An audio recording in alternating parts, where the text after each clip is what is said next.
Lisa Morgan wiped down the medical scanner for the third time that morning. The station's medical bay was quiet, just the way she liked it. Through the wide windows, she could see dozens of alien species walking through the main corridor of Epsilon 7. Some had scales, some had fur, and some looked like walking plants. After 5 years working here, she barely noticed any more. "Good morning, Lisa." Doctor entered the room, his reptilian head bobbing slightly. He was her supervisor, a tall creature with green skin and eyes that moved independently. "Any patients today?" "Just 2 minor burns from a cooking accident in the quarter. I treated them and sent them home." Lisa smiled softly. She had perfected that smile over the years, gentle, harmless, exactly what people expected from a human medical technician. Doctor nodded, pleased. "You are very efficient, much better than the last human we had here. He was always so intense." Lisa's smile didn't change, but something flickered in her eyes for just a moment. "I like keeping things calm." After her supervisor left, Lisa returned to organizing medical supplies. Her hands moved with careful precision, placing each item exactly where it belonged. Everything in order, everything controlled. This was her life now, and she had chosen it deliberately. The door chimed. Commander Brandon Wells walked in, holding 2 cups of coffee. He was one of the few other humans on the station, responsible for security. "Thought you might need this," he said, handing her a cup. "Thanks." Lisa took it and sat down at her desk. Brandon visited most mornings. He was friendly, easy to talk to, and never asked too many questions. "Quiet day?" he asked. "Always is." Lisa sipped her coffee. "How's security?" "Boring, thankfully." Brandon leaned against the wall. "Got a merchant ship docking this afternoon. Big one. They're carrying luxury goods from the outer rim." Lisa nodded but didn't respond. Merchant ships came and went all the time. Epsilon 7 was a trading hub, one of the most peaceful stations in this sector. That's why she had chosen it. Brandon left after a few minutes and Lisa went back to her routine. She filed reports, cleaned equipment, and prepared for the afternoon shift. Other species on the station thought humans were strange but harmless. Soft creatures from a who had somehow learned to be civilized. They didn't understand that humans had always been good at pretending. Around midday, the merchant ship docked. Lisa watched through the window as the crew disembarked. They were a warrior species known for their strength. 6 of them walked through the corridor, heading toward the commercial district. They moved with confidence, almost arrogance. Lisa's eyes tracked them without thinking. She noticed the way the leader scanned the area, how the others positioned themselves to cover blind spots. She saw the bulges under their clothing where weapons were hidden. Her mind automatically their weak points, their patterns, their threat level. Then she caught herself. "Stop it. Don't think like that anymore." She forced herself to look away to focus on her computer screen. Old habits died hard. Before coming to Epsilon 7, before the quiet life, she had been someone else. Someone who noticed everything. Someone who hunted. But that was over now. She had buried that person deep inside. The afternoon passed slowly. A few patients came in with minor complaints. Lisa treated them with gentle efficiency, speaking softly, moving carefully. Everyone who met her thought she was kind and a little shy. Perfect. As evening approached, Brandon returned. His face was serious this time. "Lisa, have you seen any children today? 3 of them are missing from the lower decks." Lisa looked up sharply. "Missing?" "Their parents can't find them. They were playing near the market district this morning, and no one's seen them since." Brandon ran a hand through his hair. "Probably just wandered off somewhere, but we're checking everywhere." Something cold settled in Lisa's stomach. "The market district, near where the merchant ship docked." "Yeah, but that's just coincidence. The crew has been in the commercial area all day and already checked with them." Brandon shook his head. "They're licensed merchants, no reason to suspect them." Lisa nodded slowly, but her mind was already working. 3 children disappeared near the market. New ship in dock. Crew that moved like soldiers, not merchants. "I'm sure they'll turn up," she said, keeping her voice calm. After Brandon left, Lisa sat very still. Every instinct she had spent 5 years suppressing was screaming at her. She knew what this looked like. She had seen it before, back when she was someone else. But she couldn't be that person anymore. She had promised herself, no more hunting, no more violence, just the quiet life. Lisa finished her shift and walked back to her quarters in the human colony section. She passed other humans in the corridor. They nodded at her, smiled. She was just Lisa the medic. quiet, friendly, normal. That night she couldn't sleep. She kept thinking about the missing children, about the merchant ship, about the way the crew had moved through the station. "Stop it, you're being paranoid. This isn't your problem." But her hands were shaking. She clenched them into fists, trying to control the feeling rising inside her. It felt like something waking up after a long sleep, something hungry. The next morning, Lisa heard the news. 2 more children had disappeared overnight. One was from the quarter. The other was a young from the administrative section. 5 children total, all gone without a trace. Lisa went to work like normal. She treated patients, filed reports, organized supplies, but she was listening to every conversation around her, watching everyone who walked past the medical bay. At lunch, she heard the merchant crew talking in the corridor outside.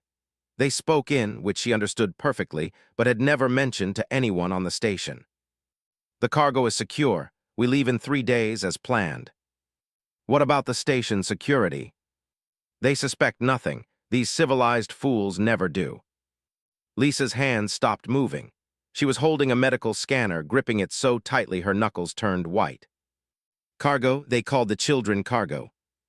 Something inside her chest twisted and pulled. The thing she had buried for 5 years was clawing its way back up. She could feel it in her bones, in her blood. The predator she had tried so hard to kill. It had never been dead, just sleeping. And now it was waking up. Lisa set down the scanner very carefully. Her hands were steady now. Her breathing was calm. But when she looked at her reflection in the polished metal of the medical equipment, she barely recognized herself. The gentle smile was gone. Her eyes were cold and focused, calculating. She had tried to be normal. She had tried so hard. Brandon stood in the doorway of the medical bay, his face pale. Sophie Carter, 7 years old, brown hair, wearing a blue dress. Her mother turned around for 30 seconds and she was gone. Lisa didn't move. She stood perfectly still, staring at Brandon. Something in her expression made him take a step back. "Lisa, are you okay?" "Where was she last seen?" Lisa's voice was different, quieter but somehow more frightening. "The colony section playground, same area where the other human kids play." Brandon swallowed. "We're searching everywhere. N is organizing search parties. We'll find her." Lisa walked past him without another word. She moved through the station corridors with purpose, her eyes scanning everything. Other aliens moved out of her way without knowing why. Something about her had changed, and even species without predator instincts could sense it. She reached the playground in minutes. It was empty now except for security personnel searching the area. Lisa ignored them and walked to where Sophie had last been seen. She knelt down, looking at the ground. Footprints, small ones from Sophie's shoes, and larger ones, boots with a specific tread pattern, boots. Lisa's jaw tightened. She stood and followed the larger prints with her eyes. They led toward a maintenance corridor that most people didn't use, the kind of corridor that didn't have many cameras. "Lisa Morgan," N appeared beside her, his legs clicking on the metal floor. "You should not be here. This is a security matter." "I'm just looking." Lisa kept her voice neutral, but she didn't look at the station administrator. "The merchants have been very cooperative. They have allowed us to search their ship. We found nothing." N's compound eyes studied her. "You seem different today." "A child is missing." Lisa finally looked at him. "A human child." "Yes, and we will find her, along with the others. But we must follow proper procedures. We cannot accuse innocent merchants without evidence." Lisa said nothing. She simply nodded and walked away. But she didn't go back to the medical bay. Instead, she went to her quarters and sat at her small desk. For 5 years, she had kept a small box hidden in the back of her closet. She hadn't opened it since arriving on Epsilon 7. Inside were things from her old life, things she had promised herself she would never need again. She opened the box now. A small data pad with encryption codes, a list of contacts she had memorized and never called, and a single photograph of a woman in military uniform standing with a special operations unit. The woman's face was younger, harder, but it was definitely Lisa. She had been Lieutenant Lisa Morgan once, part of Earth's Tactical Response Division, the kind of soldier other soldiers whispered about, the kind who went into situations that required someone willing to stop being human for a while. She had been very good at it. Too good. That's why she left. That's why she came to a peaceful station and became a medical technician.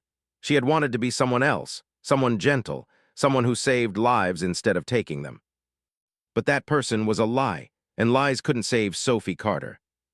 Lisa put the photograph back in the box and stood up. She looked at herself in the mirror. The soft smile was completely gone now. Her eyes were cold and calculating. This was the real Lisa Morgan, the one she had been hiding. Over the next 2 days, Lisa went to work like normal, but nothing about her was normal anymore. She walked differently, moving with a predator's grace. She watched everyone with sharp attention, and she was hunting. Doctor noticed. "Lisa, are you feeling well? You seem tense."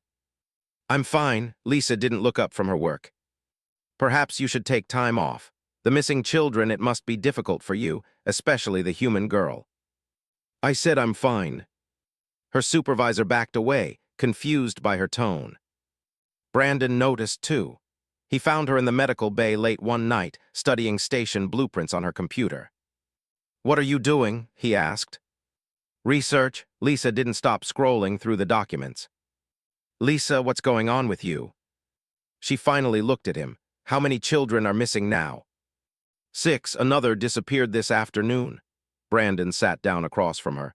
"But we're doing everything we can. N has contacted the Galactic Council. They're sending investigators." "When?" 4 days. "The merchant ship leaves in 2 days." Lisa's voice was flat. Brandon blinked. "How do you know that?" "I checked the docking schedules." "Lisa, the merchants aren't involved. We searched their ship twice. There's nothing there." Lisa turned back to her computer without answering. She pulled up the merchant ship's registered cargo capacity and compared it to the manifest they had filed. The numbers didn't match. The ship could carry 20% more cargo than what was listed. "Hidden compartment, shielded from scanners, probably in the lower cargo hold." "You should go home, Brandon," Lisa said quietly. "Not until you tell me what's happening." She looked at him for a long moment, then she spoke, her voice carefully controlled. "Do you know what I did before I came here?" "You said you were in medicine, some kind of field medic." "I was a soldier, special operations, the kind they send when normal soldiers can't do the job." Lisa's hands were steady on the desk. "I was very good at finding people who didn't want to be found." Brandon stared at her. "Why didn't you tell anyone?" "Because I didn't want to be that person anymore." She stood up. "But that person is the only one who can find those children." "Lisa, if you know something, you need to tell station security." "I don't know anything yet, just suspicions, patterns, the kind of thing that wouldn't hold up as evidence." Lisa walked to the window and looked out at the docked ships. "But I will know soon." The next morning, Lisa did something she hadn't done in 5 years. She went to the station's public gym and used the combat training room. Other humans were there working out. They stopped to watch her. She moved through combat forms with brutal efficiency. Strikes, blocks, takedowns, every movement was precise and deadly. This wasn't exercise, this was preparation. One of the watching humans, a man named Carl Price who worked in engineering, approached her afterward. "I know that training, Tactical Response Division." Lisa looked at him. "Yes." "Thought all you TRD people were still Earthside or on the military stations." Carl studied her carefully. "What's someone like you doing working as a medic on a civilian station?" "Hiding." Lisa wiped sweat from her face. "Until now." Carl nodded slowly. "The missing kids, you think you know where they are?" "Yes." "Need help?" Lisa considered this. "Maybe I'll let you know." She went back to work, but she was different now. The other species on the station noticed. They saw the way she moved, the way her eyes tracked everything. Some of them felt uncomfortable around her without knowing why. Their instincts were warning them that the harmless human medic wasn't harmless at all. That evening, Lisa broke into the station's security system. Not the main system where Brandon would notice, but the backup feeds that nobody watched closely. She pulled up every camera angle from the day Sophie disappeared. There, a crew member walking near the playground. He stopped, looked around, then continued into the maintenance corridor. 12 minutes later, he came back out. His coat was bulkier than before. Lisa's expression didn't change, but her hands curled into fists. She tracked that crew member through 3 more camera feeds. He went directly to the merchant ship, never deviated, never stopped. Sophie was on that ship. Lisa knew it with absolute certainty. She spent the next few hours mapping out every detail of the merchant vessel's layout. She studied the crew's schedules, their patrol patterns, their security measures. She found the probable location of the hidden compartment, and she planned exactly how to get inside. Brandon found her in the medical bay at midnight. "Lisa, you need to stop this, whatever you're planning." "I'm not planning anything." It was technically true. She was already past the planning stage. "The humans on the station are talking. They say you're different. Some of them are scared of you." "Good, they should be." Lisa didn't look up from her work. "Damn it, Lisa." Brandon sat down heavily. "I can't let you do something illegal. I'm station security." "Then don't let me." She finally met his eyes. "Look the other way just for one night. If you're right, if those children are on that ship, we can get a proper warrant. We can do this legally." "How long will that take?" 2, maybe 3 days. "The ship leaves tomorrow night." They stared at each other in silence. Finally, Brandon spoke. "If you do this, I can't protect you. If something goes wrong, you'll face charges." "I know. And if you're wrong, if those children aren't there, you'll have assaulted innocent merchants for nothing." "I'm not wrong." Brandon stood up and walked to the door. He stopped with his hand on the frame. "The security code for Section 7 malfunctions sometimes, about midnight. Takes me at least 30 minutes to fix it." He didn't turn around. "Just thought you should know." Then he left. Lisa sat alone in the medical bay, staring at the computer screen showing the merchant ship's layout. The predator inside her was fully awake now, hungry and focused. Lisa found Sophie's backpack in the waste processing area at 6 in the morning. It was small and pink, with cartoon characters on it. Someone had tried to destroy it in the incinerator, but the synthetic material hadn't burned completely.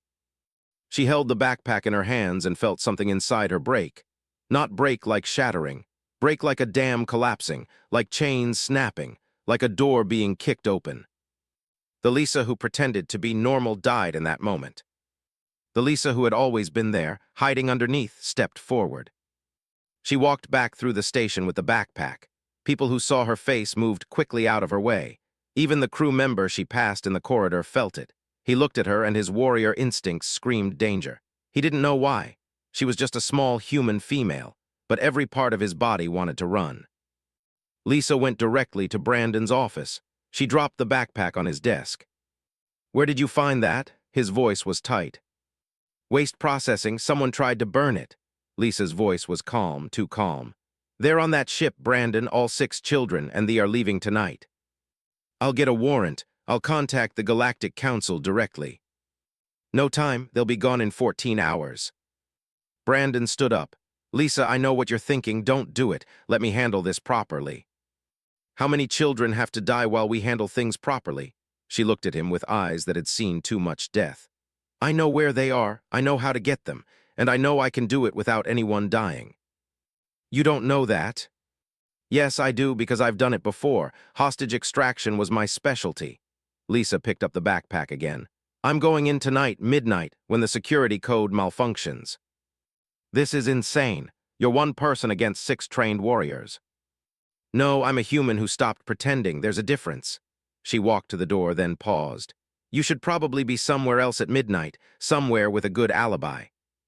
After she left, Brandon sat in his office for a long time, staring at the pink backpack. Then he made a call he knew he shouldn't make. Carl Price answered, "Yeah." "You said you'd help her if she needed it." Brandon's voice was rough. "She needs it." That afternoon, Lisa returned to her quarters and retrieved items from her old box. The data pad with access codes to override certain types of security systems, information about physiology and their weak points, and something else she had kept from her military days, a small device that could temporarily disrupt electronic sensors. There was a knock at her door. She opened it to find Carl Price and 3 other humans from the station. She recognized them all: workers, engineers, cargo handlers, people who had normal jobs and quiet lives just like her. But they stood differently now, moved differently. They looked at her with understanding. "Word got around," Carl said, "about what you're planning, about what you used to be." And Lisa kept her expression neutral. "We weren't TRD like you, but we all served. Marines, Navy, Army Rangers." Carl gestured to the others. "We came out here to get away from that life, same as you." So why are you here? Because a little girl needs her backpack back. Carl's jaw tightened. And because we're tired of pretending we're not what we are. Lisa studied them for a moment, then nodded. I don't need help with the extraction, but I need you to create a distraction. Something that draws station security attention away from the merchant docks at midnight. We can do that. One of the others, a woman named Helen, smiled grimly. There's a malfunction in the power grid that needs immediate attention, right around midnight. Very loud, very flashy, nothing dangerous but impossible to ignore. Perfect. Lisa looked at each of them. This isn't official. If anyone asks, you don't know anything about what I'm doing. Know anything about what? Carl asked innocently. After they left, Lisa spent the rest of the day preparing. She studied the ship's layout one more time. She memorized guard rotations. She planned her route in, her route out, and 3 backup plans. At dinner time, she went to the medical bay and gathered specific supplies. Sedatives that would work on physiology. Stimulants that would wake unconscious children. Bandages and emergency medical equipment in case any of the children were injured. Doctor found her loading items into a medical bag. Lisa, what are you doing? Preparing an emergency kit, in case we find the missing children and they need immediate treatment. We already have emergency kits. This one is specialized, Lisa closed the bag, for human children specifically. Her supervisor watched her with his independently moving eyes. You are not the same person who started working here 5 years ago. No, I'm not. What happened to that person? Lisa looked at him directly. She realized you can't hide from what you are forever. Eventually, something happens that makes you remember. And what are you, Lisa Morgan? Something that should have stayed hidden, but won't, not when children are in danger. She picked up the medical bag. I need to go, I have things to prepare. As night fell on Epsilon 7, the station's routine continued normally. Aliens walked through corridors, shops closed, families went home. Everything appeared peaceful. But the humans on the station were preparing for something else. At 11:30, Lisa changed out of her medical uniform into dark, practical clothing. She strapped the medical bag across her back and attached the sensor disruptor to her belt. She looked at herself in the mirror one last time. The gentle medic was completely gone. The woman looking back at her was a soldier, a hunter, a predator that had been caged for 5 years and was finally free. She left her quarters at 11:45. The corridors were mostly empty at this hour. She moved through shadows, avoiding cameras with practiced ease. The path to Section 7 was burned into her memory. At exactly midnight, the power grid in Section 12 experienced a catastrophic malfunction. Lights flickered, alarms blared, and sparks showered from overhead panels. Every available security officer rushed to respond, including Brandon. In Section 7, the security code failed. The locked door to the maintenance corridor clicked open. Lisa slipped through. The maintenance corridor ran behind the docking bays, providing access to ships for repairs and resupply. It was dark, narrow, and rarely used at night, perfect for someone who didn't want to be seen. She reached the access point for the merchant ship. The external door had a basic security lock. She used her data pad to override it in 40 seconds. Inside the ship, red emergency lighting provided dim visibility. Lisa moved silently through the cargo bay, her senses alert for any movement. She could hear voices above her. The crew quarters on the upper deck. She found the hidden compartment exactly where she expected. A false wall in the lower cargo hold, sealed with a magnetic lock. She used the sensor disruptor to temporarily disable it. The wall slid open. 6 stasis pods, 6 small bodies inside, unconscious but alive. Lisa's hands were steady as she checked each pod. All the missing children were there, including Sophie Carter. They were sedated but unharmed. She allowed herself one moment of relief before moving to the next step. Getting them out would be harder than getting in. She deactivated the first pod and caught Sophie as the little girl started to wake. Lisa pressed a hand over her mouth gently. I'm here to help, don't make noise. Sophie's eyes were confused, frightened, but she nodded. Lisa gave her a mild stimulant to help her wake up faster, then moved to the next pod. Then the next. Within minutes, all 6 children were awake and huddled together, scared but quiet. Follow me, Lisa whispered. Stay close and don't speak. She led them toward the exit, moving slowly to keep the group together.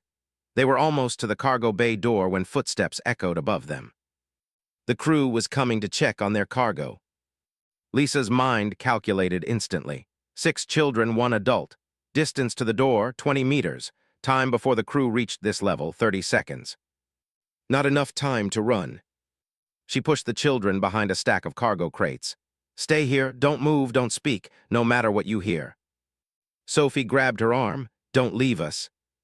I won't, I promise. Lisa's voice was gentle, but her eyes were cold. But I need you to trust me and stay quiet. 3 warriors entered the cargo bay, their heavy boots clanging on the metal floor. They spoke in their own language, discussing the schedule for departure. Lisa stepped out from behind the crates. They stopped. For a moment, they simply stared at the small human female standing in their cargo bay. Then the leader laughed. A human? How did you get on our ship, little one? I walked. Lisa's voice was calm. You are trespassing. This is a serious crime. The leader moved closer, confident. We're 3 times the size of humans, heavily muscled with natural armor plating. We could kill you for this. You could try. Lisa didn't move. The leader's amusement faded. Something about her stillness, her absolute lack of fear, made his warrior instincts flare. What do you want? The children you took. I'm taking them back. There are no children here. Yes, there are in the hidden compartment, 6 of them. Lisa tilted her head slightly. But you already knew that. The 3 exchanged glances. Then the leader's hand moved toward his weapon. Lisa moved first. She covered the distance between them in a heartbeat. Her strike hit the pressure point in the leader's neck, precisely where had a cluster of nerves. He collapsed, gasping, unable to control his limbs. The second warrior lunged at her. She grabbed his arm and used his own momentum to slam him into a cargo container. The impact knocked him unconscious. The third warrior got his weapon out. Lisa kicked it from his hand, then swept his legs. He hit the floor hard. Before he could recover, she pressed her fingers into another nerve cluster at the base of his skull. He went limp. The entire fight took 8 seconds. Lisa stood over the 3 unconscious warriors, breathing steady. She hadn't killed any of them, hadn't even seriously injured them. But they would wake up hours from now, terrified and confused, not understanding how a small human had taken down 3 fighters so easily. She returned to the children. Time to go, quickly now. They followed her without question, too shocked to speak. Lisa led them through the ship, through the access corridor, and into the station's maintenance tunnels. Behind them, the merchant ship sat silent, its crew unconscious and its cargo freed. By the time station security arrived at the docking bay, alerted by Brandon, who had mysteriously discovered evidence of the kidnapping, Lisa and the children were already in the medical bay. She was checking them over, treating minor bruises and dehydration, when Brandon walked in. He looked at the 6 children, then at Lisa, then at the medical equipment scattered around the room. How? He asked simply. Lisa met his eyes. I found them wandering in the lower corridors, must have escaped somehow. Lisa, that's my story, that's what I'm telling everyone. She turned back to Sophie, wrapping a blanket around the little girl's shoulders. And it's the truth. I found them, I brought them here, everything else is just speculation. Brandon wanted to ask more. Wanted to know how she had gotten past ship security, how she had opened a hidden compartment, how she had overcome armed guards. But he didn't, because he already knew the answer, because he had seen what Lisa Morgan really was underneath the gentle smile and the quiet life, and because right now 6 children were safe. That was all that mattered. The crew is demanding to leave immediately, Brandon said quietly. They claim someone attacked them. They won't explain what happened. Strange, Lisa's voice was innocent.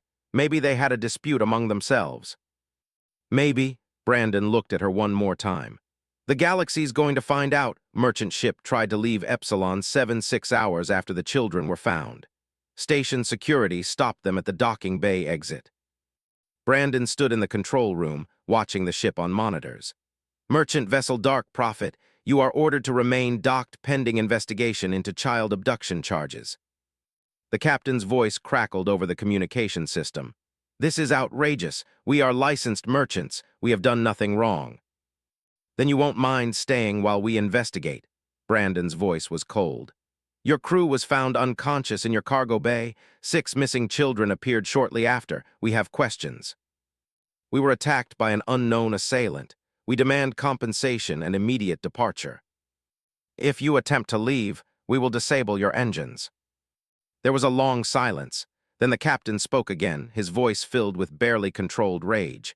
You have no idea what you are interfering with, human. Actually, I do, and that's why you're staying right where you are. The communication cut off. Brandon sat back in his chair and allowed himself a small smile. Outside his office, Lisa walked past with Sophie's mother, who was crying and thanking her repeatedly. News of the rescue spread through Epsilon 7 within hours, but the details were confused. Some said station security had found the children. Others whispered about a mysterious figure who had single-handedly invaded the merchant ship. The crew refused to give clear statements, which only made people more suspicious. N called an emergency meeting of the station council that afternoon. Representatives from every major species gathered in the council chamber. Brandon was there for security. Lisa was called to give testimony as the person who had found the children. She sat in front of the council, looking calm and professional in her medical uniform. The gentle smile was back, but it didn't quite reach her eyes anymore. Dr. Morgan, N began. His compound eyes studied her carefully. Please explain how you found the missing children. I was doing routine checks of the lower station levels when I heard sounds coming from a maintenance corridor. I investigated and found 6 children, confused and frightened. I brought them directly to the medical bay for treatment.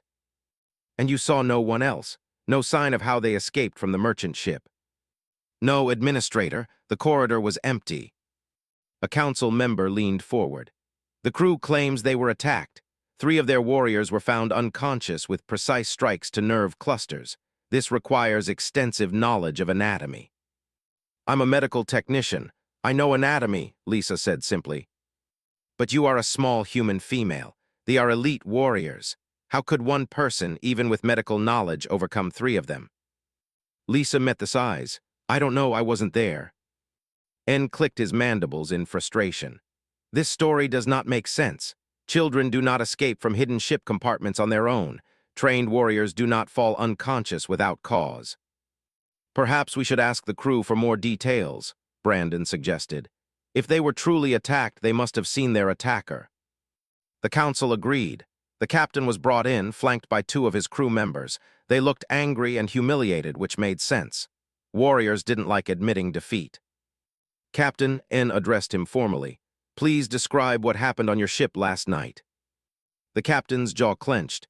An intruder entered our cargo bay. We confronted them. They attacked us. Can you describe this intruder? A long pause. It was dark. We didn't see clearly. But you are trained warriors. You must have seen something. Another pause. Then the captain spoke, his voice tight. It moved too fast, struck before we could defend properly. We don't know what it was. Murmurs ran through the council chamber. A spoke up.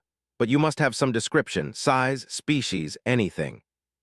The captain looked at Lisa. Their eyes met for a brief moment. She saw recognition there and fear. He knew exactly what had attacked them, but he couldn't admit it. Couldn't admit that a single human had taken down 3 warriors in seconds. His pride wouldn't allow it. No description, he said finally. It was too quick. N's frustration was obvious. This is highly irregular. We have missing children, an invaded ship, unconscious warriors, and no clear explanation. Perhaps we should focus on the important part, Lisa said quietly. The children are safe, that's what matters. But we must know what happened. This station's security depends on understanding threats. Lisa stood up slowly. When she spoke, her voice carried through the chamber with quiet authority. Administrator N, may I speak freely? Please do. You say this station values peace, values proper procedures and diplomatic solutions. Lisa looked around at the assembled council members. But 6 children were taken from under your protection. They were going to be sold as slaves, and your peaceful procedures weren't finding them fast enough. We were investigating, N protested. You were being diplomatic, careful not to offend the merchants, worried about proper evidence and warrants. Lisa's voice grew harder. Meanwhile, those children were hours away from leaving this station forever. Tell me, Administrator, how long would your investigation have taken? How many proper procedures would you have followed while children suffered? The chamber was silent. Someone did what needed to be done, Lisa continued. Someone got those children back safely. Maybe that someone didn't follow proper procedures. Maybe they took risks and broke rules, but those children are alive and with their families because of it.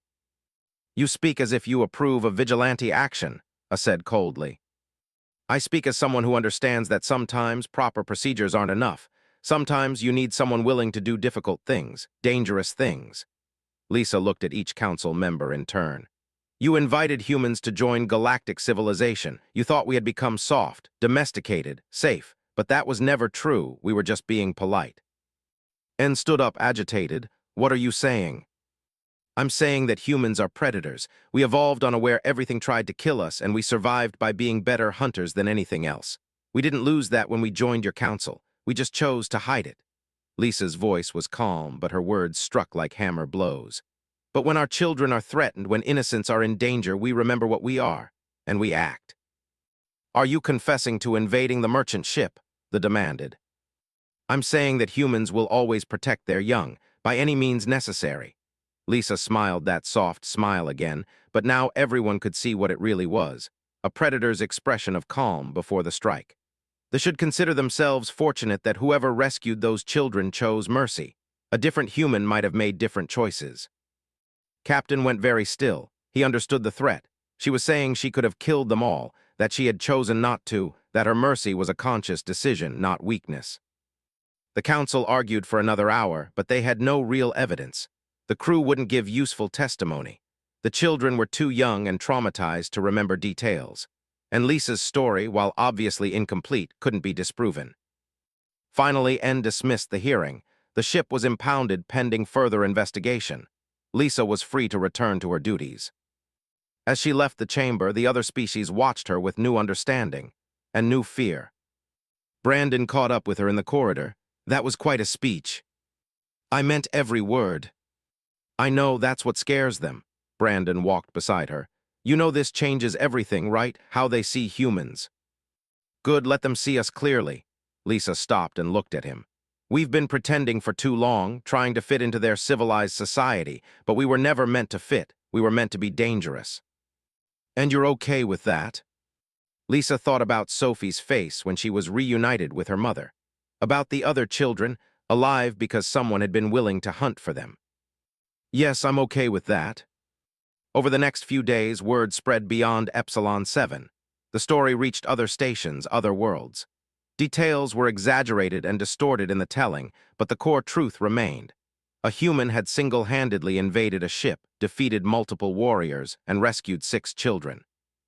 Humans across the galaxy heard the story too, and something changed in them. They stopped apologizing for their nature, stopped trying so hard to appear civilized and harmless. Carl Price came to see Lisa in the medical bay. You started something, you know. Humans all over this sector are talking, remembering what we are. That was going to happen eventually. Better it happens while saving children than during a conflict. True, Carl grinned, but now everyone's watching us, waiting to see what we'll do next. Then we should probably keep being ourselves, just stop hiding it. A week after the rescue, Lisa was treating a patient in the medical bay when Doctor approached her. He moved cautiously, the way prey approaches a predator. Lisa, I have been thinking about our conversation, about what you are. And I do not fully understand humans, but I understand enough to know that what you did was both terrifying and necessary. He paused. You saved lives, that is what matters in medicine. Thank you. But I must ask, will you continue working here, as a medical technician? Lisa looked around the medical bay. At the equipment she had organized, the patients she had treated, the quiet life she had built. Yes, this is still my home, I'm still a medic. She met her supervisor's eyes. I'm just not pretending anymore, this is who I am, a healer and a hunter, both at the same time. Doctor nodded slowly. Then I am glad you are here, even if you frighten me sometimes.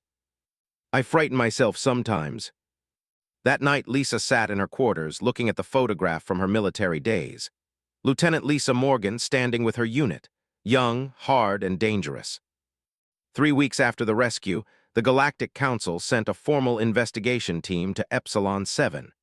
They arrived on a massive diplomatic vessel, accompanied by security forces and legal representatives from a dozen different species. Lisa watched them dock from the medical bay window. Brandon stood beside her, arms crossed. "They're going to want answers," he said. "Let them ask their questions. I have nothing to hide anymore." The lead investigator was a tall, crystalline being named Crystalline Shard of Light. She spoke through a translation device that made her voice sound like wind chimes. She interviewed everyone on the station over the course of 5 days. When it was Lisa's turn, she sat across from the investigator in a cold, formal room. 2 guards stood by the door. Recording devices captured every word. Lisa Morgan, human, medical technician. Shard of Light studied the data pad in front of her.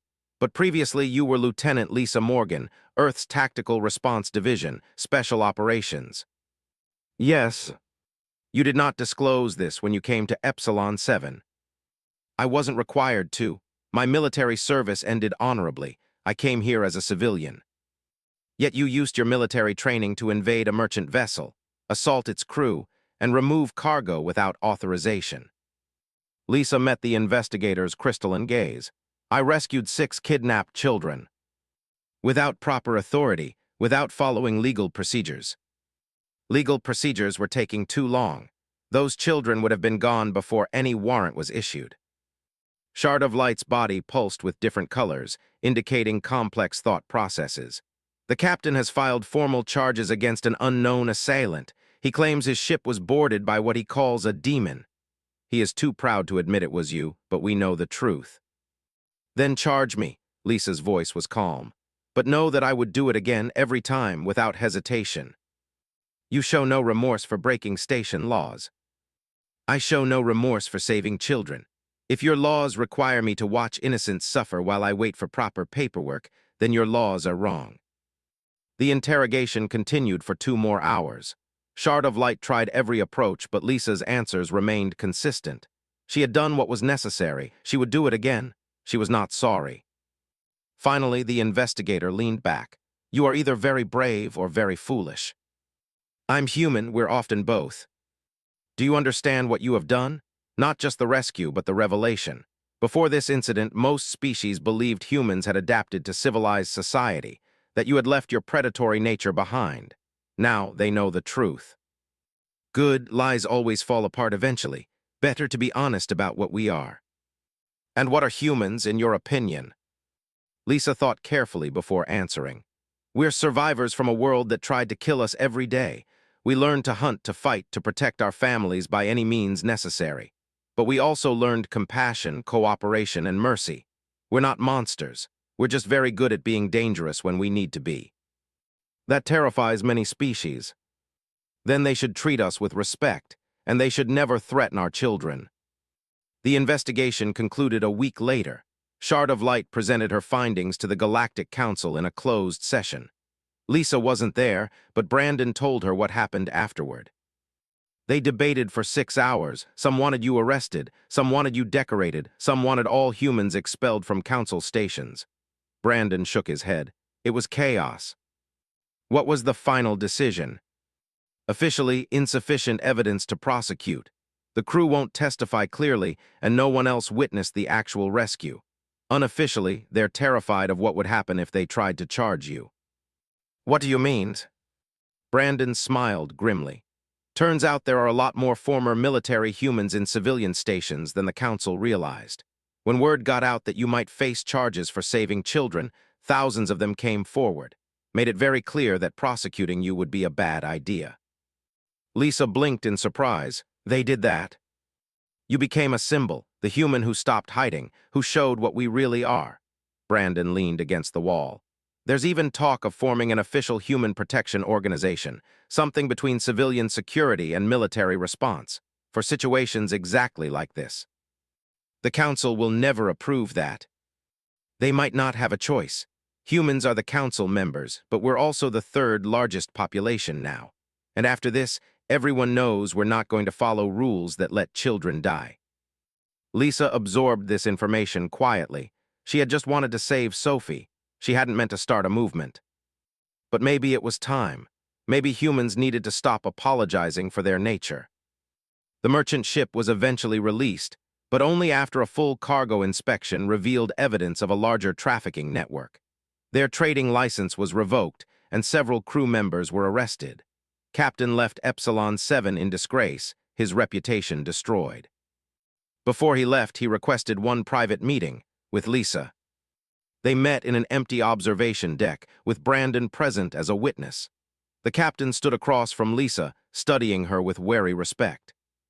"I wanted to see you face to face, to understand what defeated my warriors. I'm just a medical technician."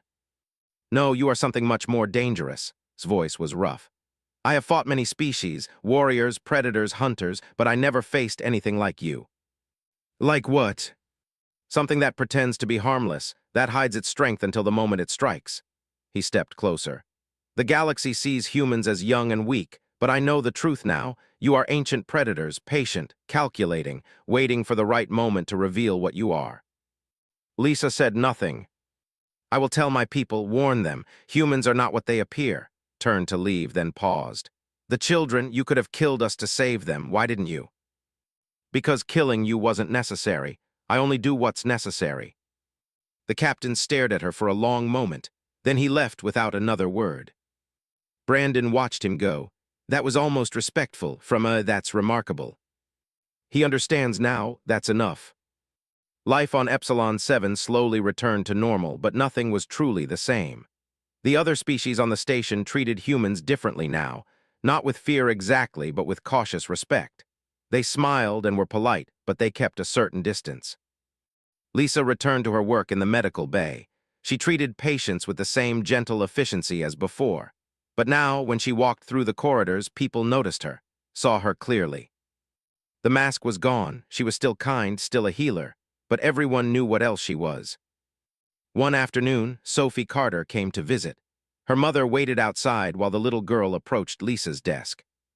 "Hi, Dr. Morgan." "Hello, Sophie. How are you feeling?"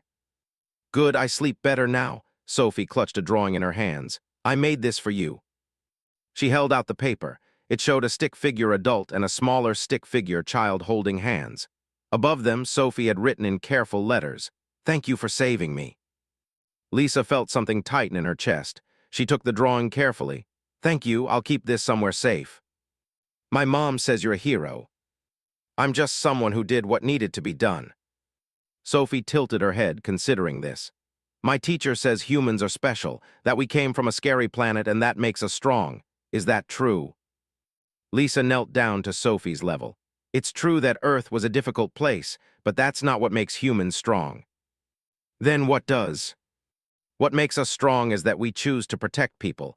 We choose to be kind even when we could be cruel. We choose to save others even when it's dangerous." Lisa smiled, and this time it was genuine and warm. "That's what makes humans special, not that we can fight, but that we fight for the right reasons." Sophie nodded seriously, then hugged Lisa quickly before running back to her mother. After they left, Lisa sat at her desk for a long time, looking at the drawing. She thought about the person she had been 5 years ago, the soldier who had seen too much death, who had come to Epsilon 7 to escape her past. But she hadn't escaped anything. She had just been hiding. And maybe that was okay. Maybe everyone needed to hide sometimes, to rest, to pretend to be something simpler than what they were. But when it mattered, when lives were at stake, the truth came out. Doctor entered the medical bay, carrying a data pad. "Lisa, I have your performance review." "Already? It's only been 3 weeks since the incident." "The council wanted it expedited, given everything that happened." He handed her the pad. Lisa read through it. The review was glowing. Excellent patient care, exceptional crisis management, commendation for actions taken to protect station residents. At the bottom, there was a note from Shard of Light herself. While Lisa Morgan's methods were unconventional and potentially problematic from a legal standpoint, the results speak for themselves. 6 children alive, a trafficking network exposed, a reminder that sometimes strict adherence to procedure is less important than doing what is right. Recommend continued employment with full honors. Lisa looked up at her supervisor. "They're really not going to punish me." "Officially, there is nothing to punish you for. You found children and brought them to safety." Doctor's eyes moved independently, a sign of amusement. "What happened to the crew is their own business." And unofficially, the Council has learned an important lesson. Humans are not domesticated. They are choosing to be civilized. There is a difference. He paused. And that choice should be respected, because if humans ever decide to stop choosing peace, the galaxy will have a serious problem. That evening, Lisa met with Brandon and the other humans who had helped her. They gathered in Carl's quarters, sitting in a circle and sharing drinks. To Lisa, Carl raised his glass, who reminded us what we are. To protecting our own, Helen added. They drank in comfortable silence for a moment. Then Carl spoke again. There's talk of making this official, a human response team, for situations where station security isn't enough. The Council will never approve it, Lisa said. They don't have to approve it. We're not asking permission. We're just organizing ourselves, making sure we're ready if something like this happens again. Brandon nodded. I've been contacted by security chiefs from 3 other stations. They want to know if we'd help train their human personnel, teach them what you taught us. Lisa thought about this. A network of humans across the galaxy ready to step up when civilians needed protection, ready to be what they truly were when it mattered. I'm not a teacher. You don't have to teach. Just show them it's okay to stop pretending. That being what we are isn't something to be ashamed of. Lisa looked at each of them, Carl, Helen, and the others. They had lived quiet lives just like her. But when children were in danger, they had stepped forward without hesitation. All right, I'll help, but on one condition. What's that? We remember why we do this. Not for glory or power, not to prove we're dangerous, but to protect people who can't protect themselves. That's the only reason. They all agreed. Over the following months, word of Lisa's actions spread through human communities across the galaxy. Not as propaganda or exaggeration, but as simple truth. A human had stopped pretending, had shown what they really were, and the galaxy was safer for it. Other humans began following her example, not hiding their capabilities, not apologizing for their nature, but also not abusing it, being healers and engineers and teachers and merchants, but being ready to be more when necessary. The galaxy adjusted slowly. Other species learned to see humans clearly, not as soft newcomers, not as violent barbarians, but as something in between, predators who chose civilization, hunters who preferred peace, monsters who were also heroes. Lisa continued working in the medical bay on Epsilon 7. She treated patients with kindness and skill. She organized supplies and filed reports. She lived a quiet life. But now everyone knew, everyone understood. She was Lisa Morgan, a healer, a soldier, a human. And when she walked through the station corridors, when other species saw her gentle smile and careful movements, they remembered one important truth. The most dangerous predator is the one who chooses not to kill. The one who has the strength to destroy, but the wisdom to protect instead. The one who pretended to be normal until someone threatened her children. And then the predator within refused to stay hidden. Sophie Carter grew up on Epsilon 7. She became a teacher, helping young aliens and humans learn together. She kept Lisa's photo on her desk. Sometimes students would ask about it. "Who is that?" they would ask. And Sophie would smile and say, "That's Dr. Morgan. She saved my life when I was little. She taught me that being strong means protecting others, not hurting them." "What's she like?" "She's kind and gentle, and the scariest person I've ever met." Sophie would look at the photo with deep affection. "She's human, and that means everything." Years later, when other stations faced similar crises, when slavers or pirates or criminals thought they could take what they wanted, they learned. They learned that humans were watching, that humans remembered, that humans protected their own with absolute determination. They learned that the galaxy's members were also its most dangerous protectors. And they learned never, ever, to underestimate someone who had spent years pretending to be normal. Because the predator within was always there, patient, watching, waiting. Ready to emerge the moment it was needed. Ready to remind the galaxy what humans really were. Survivors, protectors, guardians. And they would never stop fighting for what they loved. Not ever. She wasn't that person anymore, but she wasn't the gentle medic either. She was something in between, something new. A predator who chose to heal instead of hurt. A hunter who protected instead of killed. A human who had stopped pretending to be anything other than exactly what she was. and the galaxy would just have to accept it. Because humans were done hiding, done pretending, done being underestimated. The predator within had been revealed, and there was no putting it back. This about what humans can really do, about what we've been hiding. Lisa nodded slowly. I know, but I'm tired of hiding anyway. Sophie Carter reached out and grabbed Lisa's hand. Thank you for saving me.